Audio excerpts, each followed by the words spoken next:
বিহিত? কি বিহিত করবো আমায় বলতে পারো ছোট কাকিমা? বিহারীকে এই অসুস্থ অবস্থায় ঘর থেকে বের করে দেবো, নাকি মায়ের ওই সইয়ের মেয়েকে তাড়িয়ে দেবো? না না, এই দুটোর মধ্যে কোনোটাই যে আমার পক্ষে করা সম্ভব নয়। আমি জানি তো বাবা, এ দুটোর কোনোটাই তোমার পক্ষে করা সম্ভব নয়। তাই বলছি, এমন একখানা উপায় তুমি বের করো যাতে সাপও মরবে কিন্তু লাঠি ভাঙবে না। কি কি এমন উপায় আছে ছোট কাকিমা?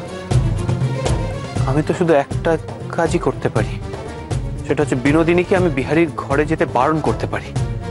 কিন্তু তাতে কি হবে ভেবে দেখেছো?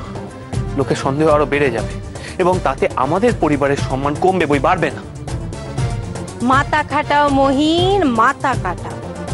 মাথা খাটিয়ে একখানা ভালো উপায় বের করো। একখানা খুব সহজ উপায় তোমার চোখ এড়িয়ে যাচ্ছে। সে উপায়ে কি হবে জানো তো? এক ঢিলে দুই পাখি মরবে। এক ঢিলে দুই পাখি? তবে আর বলছি কি, বিহারী আমাদের সমস্ত সুদর্শন জোয়ান ছেলে। তাই বলি, মা কাকিমার কানে তার বের কথাটা সুন্দর করে তুলে দাও। বিয়ে? ছোট কাকিমা, বিহারী আমাদের পছন্দ মতো বিয়ে করবে বলে তোমার মনে হয়?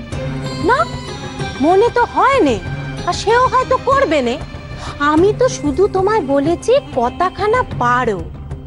তার যদি বিয়েতে আপত্তি থাকে তাহলে সে তো মুখ খুলতে বাধ্য বাবা। ওই বেদবার সাথে তার যদি ফষ্টি নষ্টির সম্পর্ক থেকেই থাকে তাহলে তো সে বিয়ে করতে রাজি হবে নে।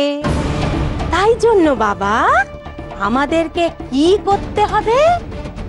সারাক্ষণ বিহারীকে ওই বের কথা বলে বলে বলে বলে অতিষ্ঠ করে তুলতে হবে।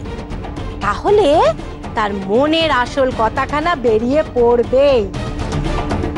ওই বেদবাকে যে সে বিয়ে করতে চায়, এ কথাখানা কিন্তু আমাদের তার মুখ থেকেই বের করতে হবে।